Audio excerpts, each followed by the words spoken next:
Hello guys, मैं हूं श्वेतांक और आप देख रहे हैं द ललन टॉप। ऐसा लग रहा है कि नेटफ्लिक्स ने इंडियन फिल्म मेकर्स से शर्त लगा रखी है कि उनके प्लेटफॉर्म के लिए सबसे खराब कंटेंट कौन बनाएगा। ये ख्याल हमें आया नेटफ्लिक्स पर रिलीज हुई लेटेस्ट सीरीज अरण्यक को देखने के बाद।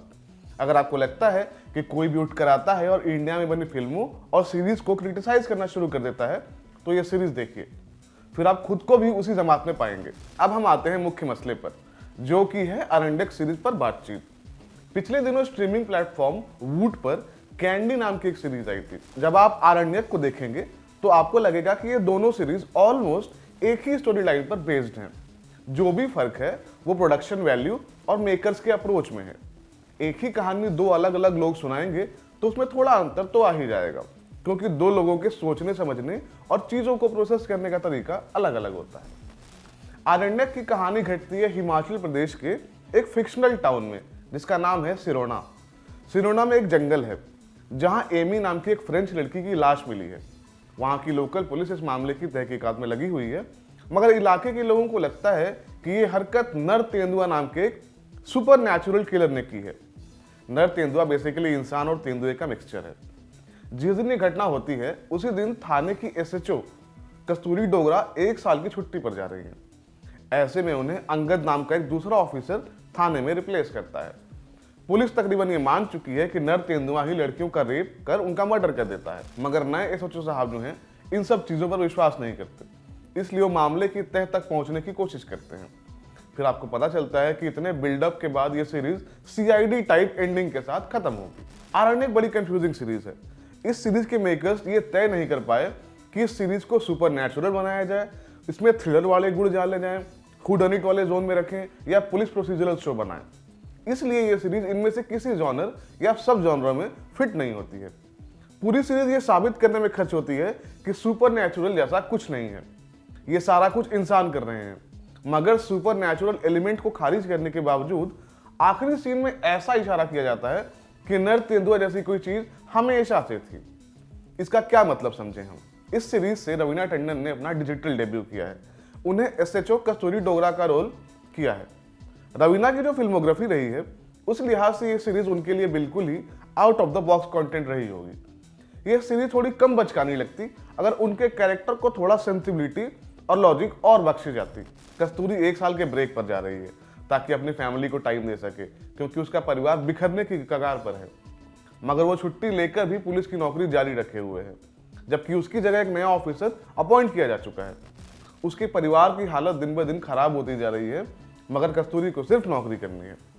जब उसका पति इस चीज की ओर ध्यान दिलाता है तो उसे कहा जाता है कि पुलिस की नौकरी एक नशा है। वाह, एक इंटरेस्टिंग चीज है कि कस्तूरी अपनी जॉब में इतनी बिजी रही कि उसे खाना बनाना तक नहीं आता। गुड, जरूरी नहीं कि हर महिला को खाना बनाना आए, मगर लॉजिक कहाँ है ब्रो। कस्तूरी के लिए खाना उसकी बेटी बनाती है, मगर जब उसकी बेटी नहीं थी या छोटी थी तब खाना कौन बनाता था। ये सवाल इसलिए है क्योंकि सीरीज के किसी सीन में ऐसा नहीं बताया गया है कि उसकी फैमिली के मर्दों को खाना बनाना आता है, या वो इतने लिबरल माइंडसेट के लोग हैं कि घर पर खाना बनाने में उनका मेल ईगो हर्ट ना हो। ये पूरा सिचुएशन एक ही समय पर वोक दिखने की कोशिश में जोक बन जाने जैसा लगता है। अरण्यक की दूसरी दिक्कत ये लगती है कि वो अपनी फीमेल लीड यानी कस्तूरी को पहले पुल डाउन करती है। उसे नीचा दिखाया जाता है कि उससे अपना काम समझ नहीं आता या उसके काम करने का तरीका गलत है, जो कि सही में गलत है। मगर सीरीज के आगे बढ़ते बढ़ते वो इस कहानी की हीरो बन जाती है। सब लोग उसका कहा फॉलो करने लगते हैं। उसका रिप्लेसमेंट उसे अचानक से भाव देना शुरू कर देता है।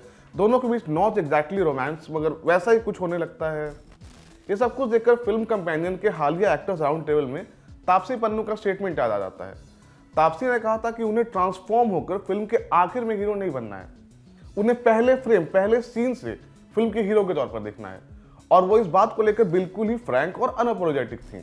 परमव्रता चैटर्जी ने अरण्यक में अंगद मलिक नाम का किरदार निभाया है, जिसे दूसरे शहर से सिरोना भेजा गया है ताकि कस्तूरी की गैर मौजूदगी में वो थाने का काम संभाल सके। ये ऐसा कैरेक्टर है जो ठीक वैसा ही महसूस करता है जैसे इस सीरीज को देखते हुए पब्लिक। उसे समझ ही नहीं आता कि उस इलाके के लोग इतनी डम और इलॉजिकल बातें कैसे कर सकते हैं। तो इस पर इस सीरीज में हर बात पर फोन रिकॉर्ड निकाला जा रहा है। एंड में एक ऐसा आदमी कातिल निकलता है जिस पर किसी को शक ही नहीं रहा। वो अचानक से नैरेटिव का हिस्सा बन जाता है। ऐसा लगने लगता है कि अब नेटफ्लिक्स की कोई सीरीज नहीं, टीवी के सामने बैठकर सीआईडी को बिंज वॉच कर रहे हैं। आरण्यक में रवीना टंडन और परमृता चटर्जी के साथ आशुतोष राणा भी नजर आते हैं। वो इस पूरी सीरीज में चिल्लम फूकते रहते हैं, मगर आखिर में सबसे बड़े राज का खुलासा कर देते हैं। मगर ये आप बर्दाश्त कर लेते हैं, क्योंकि आशुतोष राणा ऐसे एक्टर हैं कि आप उन्हें कितना भी बेकार रोल दे दीजिए, वो उसमें अपनी परफॉर्मेंस से जान डालने की कोशिश करते हैं। कई बार वो कोशिश सफल हो जाती है, कई बार नहीं होती। आरण्यक में उनकी कोशिश सफल नहीं हो पाती। अगर आरण्यक को प्रॉपर पर्सपेक्टिव में देखा जाए तो ये बिलो एवरेज लेवल का कंटेंट है। इसके प्लॉट में इतने लूपहोल्स हैं कि उसकी भरपाई कोई चीज नहीं कर सकती। इस सीरीज में आपको रवीना टंडन के नए अवतार के अलावा कुछ भी ऐसा नहीं मिलेगा जो आपने पहले ना देखा हो। काश मैं ऐसा कह पाता कि आरण्यक को देखकर खुद तय करिए कि इसे देखना चाहिए कि नहीं। बाकी मैं था श्वेतांक और आप देख रहे थे द लैंड टॉप। शुक्रिया।